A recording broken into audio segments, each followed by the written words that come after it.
You're watching Study with Sudhir. This is your digital classroom and my name is DS Sudhir. I hope all of you are doing well. This is part 2 of our series on the syllabus changes as far as the ICSE is concerned. I dealt with English literature before this. I hope all of you have seen that. We'll also be looking at other subjects subsequent to this, and today we are looking at geography. Okay. Quite a few changes in quite a few chapters, right? So you need to kind of look at the original syllabus that will be there in the beginning of your textbook and mark out the portions that I am telling you are not there for the academic year 2020-2021. Okay, and also most importantly, 5 useful tips coming up for you to study geography efficiently right at the end of the video. So do stay with the video right till the end. But before I start, as I mentioned in my video on English literature, today's recommendation of a reference book which students will find useful. Okay, now I have been using this Oswald Books ICSE chapter wise question bank. This is the book, reference book, which I find very useful. Okay, I wish actually I had it when I was teaching Tejaswini in 2018-19. I got this book subsequent to that. Now, it contains the solved papers from 2010 to 2019, 2020 obviously, question paper to IINA. Okay, the toppers answers are also published in this particular book. In fact, I hope you can see this, these are the answers written in the handwriting of the topper students, and since it is in the students' handwriting, I believe it lends a certain sense of credibility. Okay, now what I like about this book, and that's what I'm going to tell you, because this is a book which I've used, so I know exactly what it brings to the table and how it would be useful for students like you. One, it's very comprehensive and prepares you well from an examination point of view, because that's what finally you need. Apart from the learning, you also need to score well in the examination. So from an examination point of view, I find this pretty good. It has 15 topo sheets at the end of the book like these. Okay, so that is useful in terms of practice. And why it is useful? Because it also has all the answers to the questions given, so you know exactly whether you are right or wrong. Okay, and given the paranoia that surrounds topo sheets in general, I think these are going to be very useful practice. A lot of maps as well. Okay, lot of maps as well, which again have come in previous board papers, with all the marking given and the questions and answers given as well. So you would know exactly what are the common mistakes that you need to avoid as far as the map marking is concerned. And apart from that, each of the chapters, because it contains both in the format of question papers, past year question papers, as well as chapter wise question and answers. So in that sense, it deals with it in a very comprehensive way, as I said. So for those of you interested, there is a link which has been put in the description box for anyone who wants to get this book. Now let's look at the changes in the syllabus. Okay, and I must specifically thank Miss Debashree Datta, geography teacher at St. Francis School in Bengaluru in Karnataka, for helping me out with marking the portions which are no longer part of the 2020-21 syllabus. So a big thank you from Study with Sudhir to you, ma'am. Gratitude. The topics that are deleted from the class 10 ICSE portion are from the topo sheets, the identification of valleys, ridges, water divide and escarpment are no longer part of your syllabus for this year. Okay, please write it down, pause the video, write down whatever is not there, or if you are looking at the syllabus in your textbook, you can kind of mark a cross on these portions that I am mentioning. From the map of India, lots of portions which are no longer part of the syllabus. Among the mountains, Garo, Khasi, Jaintia and Mount Kanchenjunga are removed. Okay. Among the rivers, Ravi, Beas, Chenab, Gandak and Kosi are removed. Okay. Among the water bodies, Andaman Sea is not there anymore. Among the passes, Natula Pass is not there. Okay.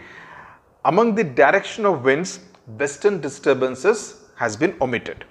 Now let's come to part 2, which is there in your question paper, the chapters. There is no change in natural vegetation, soils, climate, water resources, transport and waste management chapters. Absolutely no change there at all. From mineral and energy resources chapter, natural gas is not there. Okay. Also, tidal, geothermal have been omitted. From the agriculture chapter, types of farming have been removed. From the agro-based industries chapter, silk has been removed. Okay, so when you are reading the chapter, when you are listening to the chapter on Study with Sudhir, we have of course done all the different forms of agro-based industries in great detail like cotton, etc. You can afford to omit, fast forward the portion which you have done on silk. Okay. From mineral based industries, Bhilai steel plant is not there. So you will need to know Rourkela, Visakhapatnam and Tisco, but Bhilai steel plant in Chhattisgarh, that has been removed from this year's syllabus. Let us now come to the class 9 syllabus for geography. The three deleted topics oblique chapters are Earth as a planet, landforms of the earth and denudation. Okay, stay with us because the tips are coming up. I mean, the 10th class students shouldn't log out now because the useful tips are coming up ahead. Okay, Earth as a planet, landforms of the earth and denudation are out. Other deleted topics are great circles and numerical, rock cycle, jet streams, forms of condensation and comparison between absolute and relative humidity. And in the chapter natural regions of the world, only 3 belts have to be learnt now, and these are equatorial, tropical desert and tropical monsoon belts. Okay, so that is as far as the class 9 geography syllabus is concerned, the revised syllabus, or shall I say reduced syllabus. These are the portions that are not there in your syllabus for this year. Next year I'm thinking that they would be back. Okay. Now, what are the quick tips I would give to you to learn geography? Now, we had mentioned this in earlier videos for the 2020 batch, and I will also put those links in the description box for you to learn because they were comprehensive, but I'll give you 5 quick tips at the beginning of the year. If you start focusing early, the early bird always gets the worm. Okay. Get an India map, and this is something I always stress on, and I'm speaking from experience. When I was a student, I had an India map, a world map and a globe in my study room. Okay, and it kind of made me more aware of which state is, which river flows from where to where, which country is where. You know, it made me more aware of the geography of the country as well as the world. So I strongly recommend, I did that for Tejaswini as well. So I'm saying this from experience.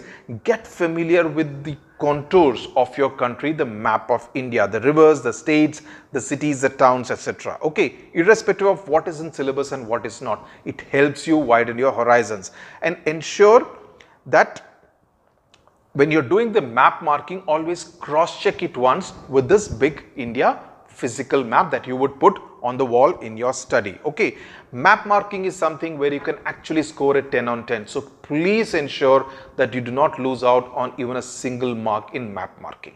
Okay, good. Number 2, geography, most students think that it's a lot to do with rote learning. I disagree. I seriously think it has to do a lot with understanding and application of that understanding. Okay, and wherever there is a bit of memory power involved, ensure that you're using some smart and intelligent codes. I've given a few examples while I was doing the lessons, right? Especially chapters dealing with natural vegetation, soils, mineral based industries, etc. You will need to apply a few of those smart codes. Okay, and everyone should come up with their own codes because it makes it that much easier for you to grasp.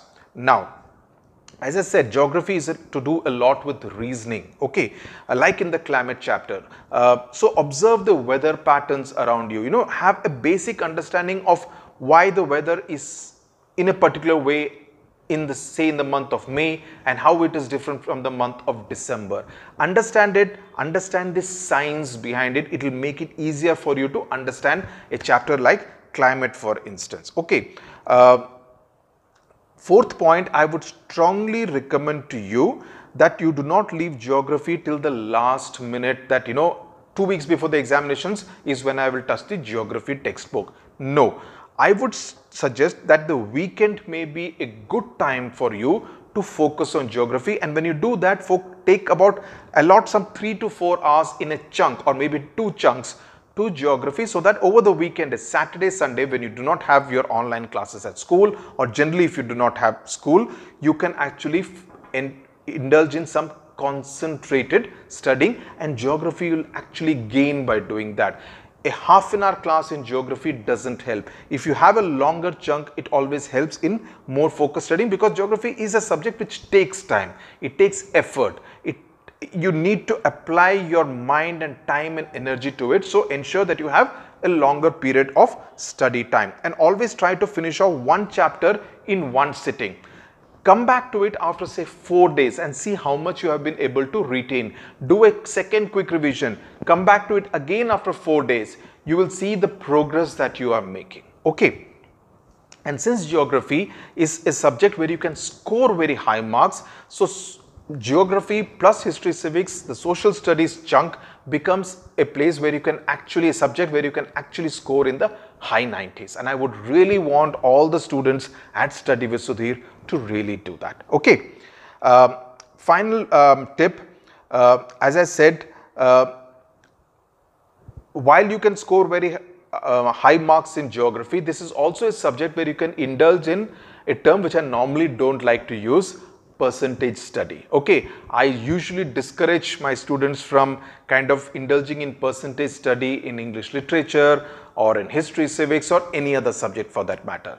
But geography is a subject which actually gives you that luxury. Okay, you can choose the 5 chapters which you would want to attempt in part 2 of your question paper, right?